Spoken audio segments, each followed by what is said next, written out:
اب آپ کے سامنے حافظ ارشد صاحب جو ہے خطاب پیش کریں گے، اس کے بعد سجاد مولانا کا خطاب ہوگا۔ آپ لوگوں سے گزارش ہے کہ وہ وقت سماعت فرمائیں۔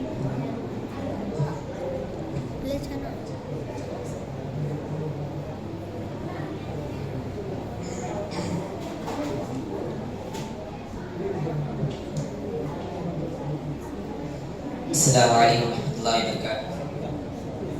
الحمد للہ رب العالمین والصلاة والسلام علی سید المرسلین وعلى آلہ وصحبہ اجمعین، اما بعد فاعوذ باللہ من الشیطان الرجیم، بسم اللہ الرحمن الرحیم۔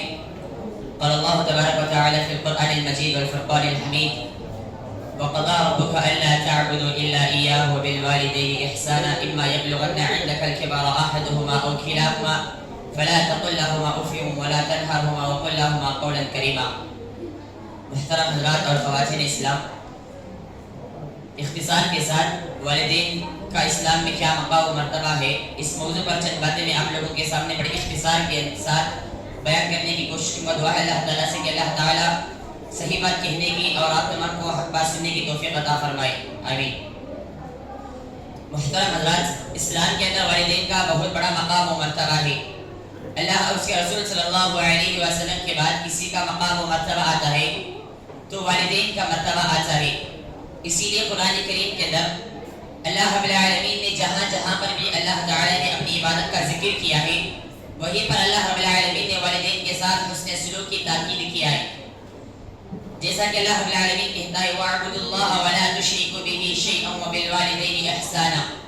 اسی طرح سے اللہ رب العالمین سورہ بنی اسرائیل کے اندر کہتا ہے وَقَضَىٰ رَبُّكَ أَلَّا تَعْبُدُوا إِلَّا إِيَّاهُ وَبِالْوَالِدَيْنِ إِحْسَانًا، اور ہم نے انسان کو وصیت کیا کہ وہ اپنے والدین کے ساتھ اچھا سلوک کرے، خاص کر جب اس کے والدین بڑھاپے کی حالت کو پہنچ جائے تو وہ اس کے ساتھ اور زیادہ حسن سلوک کرے، اس کے ساتھ اور زیادہ اچھا سلوک کرے، اور ان کے لیے یہ دعا دیتے رہے رب ارحمہما کما ربیانی صغیرا، اے میرے پروردگار تو ان دونوں پر اسی طرح رحم فرما جس طرح سے انہوں نے مجھے بچپن میں پالا اور پوسا، تو اسی طرح ان پر رحم فرما۔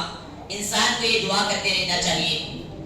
ایک مرتبہ اللہ کے نبی علیہ السلام کے پاس ایک صحابی آتے آ کر کہتے ہیں اللہ کے نبی میرے حسن سلوک کا سب سے زیادہ مستحق کون ہے؟ تین مرتبہ اللہ کے نبی علیہ السلام کہتے ہیں تمہاری ماں تمہاری ماں تمہاری ماں۔ جب چوتھی مرتبہ وہ صحابی پوچھتے ہیں اللہ کے نبی اس کے بعد کون میرے حسن سلوک کا سب سے زیادہ مستحق ہے؟ تو اللہ کے نبی علیہ السلام کہتے ہیں تمہارے والد۔ اس حدیث کے اندر اللہ کے نبی علیہ السلام نے تین مرتبہ ماں کے ساتھ حسن سلوک کی تاکید کی ہے۔ محدثین کہتے ہیں کہ شاید اللہ کے نبی علیہ السلام اپنے ذہن کے اندر عورتوں کے ان تین مراحل کو حمل، وضع حمل اور رضاعت، ان تین مراحل کو اپنے ذہن کے اندر رکھتے ہوئے اللہ کے نبی نے تین مرتبہ ماں کے لفظ کو دہرایا اور چوتھی مرتبہ اللہ کے نبی نے باپ کے لفظ کو دہرایا۔ اسی طرح سے ایک اور صحابی اللہ کے نبی کے پاس پوچھتے اے اللہ کے نبی اگر دنیا کے اندر میری ماں نہ ہو تو میں کس کے ساتھ حسن سلوک کروں؟ اللہ کے نبی اگر دنیا کے اندر میری ماں نہیں ہے، میری ماں اس دنیا سے کوچ کر گئی تو میں کس کے ساتھ حسن سلوک کروں؟ تو اللہ کے نبی علیہ السلام کہتے ہیں کہ تمہاری خالہ کے ساتھ تم حسن سلوک کرو۔ تو اس حدیث سے یہ بات معلوم ہوتی ہے کہ ماں اگر کسی کی نہیں ہے تو کالا اس کی ماں کے درجے میں ہے، کالا ماں کے دخل کے اندر داخل ہے۔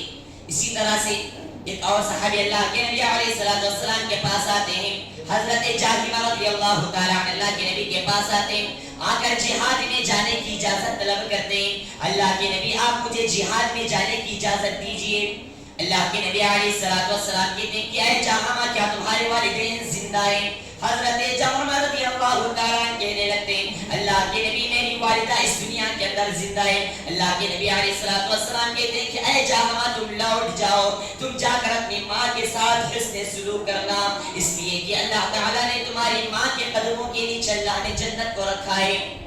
ماں کے قدموں کے نیچے اللہ رب العالمین نے جنت کو رکھا ہے، اور یہ باپ جنت کا دروازہ ہے۔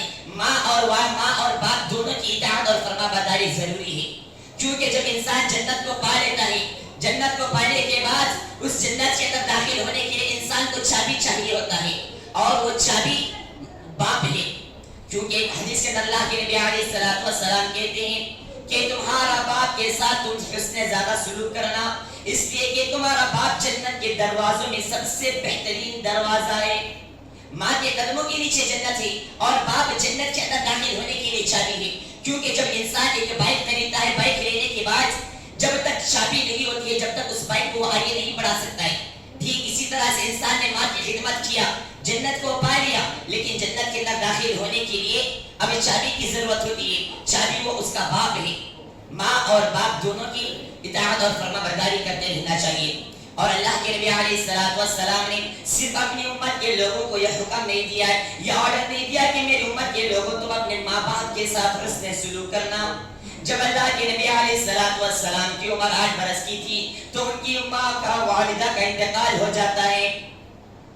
ماں کا انتقال ہونے کے باوجود بھی اللہ کے نبی علیہ السلام نے اپنی ماں کے احسان عظیم کو اللہ کے نبی نے نہیں بھولایا.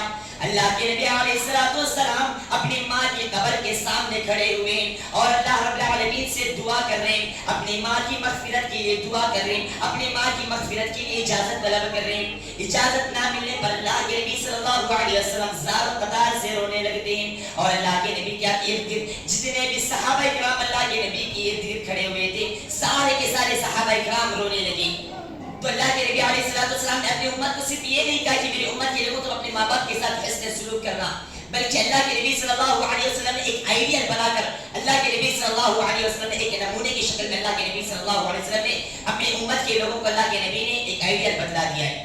اسی طرح سے اور واقعہ، اگر کوئی انسان والدین کی نافرمانی کرتے ہیں تو ان کے لیے دنیا کے اندر اللہ رب العالمین عذاب دے دیتا ہے. دنیا کے اندر اللہ رب العالمین والدین کے نافرمان کو اللہ رب العالمین دنیا کے اندر ہی عذاب دے دیتا ہے.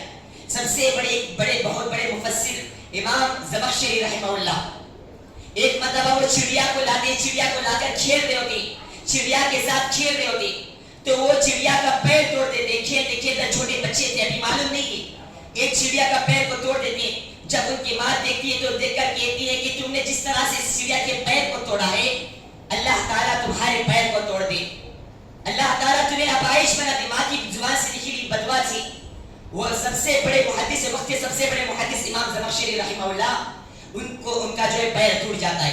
اسی طرح سے آپ کو واقعہ بار بار آپ نے سنا ہوگا حضرت جریج کا. ماں آ کر کہتی ہے، نفل نماز میں کھڑے ماں آ کر بلا رہی ہے لیکن وہ جواب نہیں دیتی. دوسرے دن تیسرے دن میں ماں آ کر بلاتی ہے لیکن جواب نہ ملنے پر ماں بس اتنا جملہ کہہ کر جاتی ہے کہ اے جریج تیرا انتقال اس وقت تک نہ ہو جب تک کہ تو ایک بدکار عورت کا چہرہ نہیں دیکھ لیتا. اس وقت تیرا انتقال نہ ہو، اس وقت تک تو اس دنیا سے کوش نہ کر جائے. ماں کی بدوا تھی.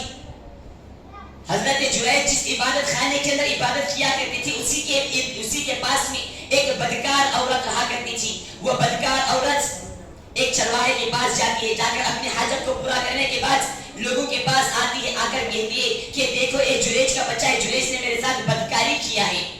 چنانچہ بنی اسرائیل کے سارے لوگ جاتے ہیں اور حضرت جریج کے بت خانے کو توڑ دیتے ہیں اور کہتے ہیں کہ اے جریج تم نے کس طرح کی بدکاری کی ہے، تمہیں ہم سے امید نہیں تھی، تمہارے سے ہمیں یہ امید نہیں تھی. حضرت جریج کہتے ہیں کہ لوگوں آخر کیا معاملہ ہے، کیا ماجرا ہے؟ تو حضرت جریج سے لوگ کہنے لگتے ہیں کہ تم نے اس عورت کے ساتھ بدکاری کیا ہے اور وہ عورت کہہ رہی کہ یہ بچہ تمہارا ہے. حضرت جریج کہتے ہیں کہ مجھے 2 رکعت نماز پڑھنے کی مہلت دے دو. چنانچہ وہ 2 رکعت نماز پڑھنے کے بعد اس بچے کے پیٹ پر ہاتھ رکھتے ہیں اور کہتے ہیں کہ اے بچے بتا تیرا باپ کون ہے؟ وہ بچہ کہنے لگتا ہے کہ میرا باپ فلاں چرواہا ہے. بس ماں کی بدوا تھی. اس واقعے کے اندر پوائنٹ کی بات یہ ہے کہ ماں نے صرف اتنا کہہ دیا کہ اے جریج تیرا انتقال اس وقت تک نہ ہو جب تک کہ تو ایک بدکار عورت کا چہرہ نہیں دیکھ لیتا، اس وقت تک تیرا انتقال نہ ہو. تو اس حدیث سے ایک مسئلہ یہ بھی ثابت ہوتا ہے کہ اگر کوئی انسان نفل نماز کے اندر کھڑا ہوا ہے، اس کے والدین اس کو آواز دے رہے تو اس وقت نفل نماز کو چھوڑ کر پہلے اپنے والدین کی بات کو ماننا چاہیے. یہ مسئلہ نفل نماز کے اندر ہے، فرض نماز کے اندر تو نہیں ہے. لیکن اگر انسان نفل نماز کے اندر کھڑا ہوا ہے، اگر اس کے والدین اس کو بلا رہے، اس کی ماں اس کو آواز دے رہی، تو انسان کو چاہیے کہ وہ انسان اپنی نماز کو چھوڑ دے اور اپنے والدین کی بات پر، اپنے والدین کی آواز پر پہلے لبیک کہے. اسی طرح سے ایک اور واقعہ، حضرت سعد بن ابی وقاص رضی اللہ تعالی عنہ کی ماں والدہ جو ہے مشرکہ تھی. وہ مشرکہ والدہ جو ہے یہ اپنے بیٹے سے یہ کہہ دیا کہ اے سعد میں اس وقت تک کھانا نہیں کھاؤں گی، میں اس وقت تک پانی نہیں پیوں گی جب تک کہ تو محمد کے دین سے پھر نہیں جاتا ہے، میں اس وقت تک کھانا نہیں کھاؤں گی. حضرت سعد پریشان ہو گئے. پھر اس کے بعد 2-3 دن گزر گئے. پھر اس کے بعد حضرت اولاد اپنی ماں سے کہتے ہیں کہ اے ماں اگر تیرے پاس 100 جان بھی ہو، اگر تیرے پاس 100 جان بھی ہو تو ایک ایک کر کے قربان کر دے، تو تب بھی میں اللہ کے نبی کے دین سے پھرنے کے لیے تیار نہیں ہوں۔ اگر والدین کی اطاعت اور فرما برداری واجب ہے، اگر والدین قرآن اور حدیث کے خلاف کوئی عمل کا حکم دیتے تو اس وقت والدین کی بات کو نہیں مانا جائے گا، جیسا کہ اللہ تعالیٰ سورہ لقمان کے اندر کہتا ہے وَإِن جَاهَدَاكَ عَلَىٰ أَن تُشْرِكَ بِي وَإِن جَاهَدَاكَ عَلَىٰ أَن تُشْرِكَ بِي۔ اللہ تعالیٰ اس آیت کریمہ کے اندر کہتا ہے کہ اگر والدین تمہیں کوئی ایسا حکم دے جو اللہ اور اس کے رسول صلی اللہ علیہ وسلم کے خلاف ہو تو اس وقت تم ان کی بات کو نہ مانو۔ البتہ وَصَاحِبُهُمَا فِي الدُّنْيَا مَعْرُوفًا، البتہ دنیا کے اندر ان کے ساتھ حسن سلوک کو برقرار رکھو۔ دعا ہے اللہ تعالیٰ سے کہ اللہ تعالیٰ ہم تمام کو والدین کے ساتھ حسن سلوک کرنے کی توفیق عطا فرمائے۔ آمین۔ وصلی اللہ علیہ نبی وسلم علیکم ورحمۃ اللہ وبرکاتہ۔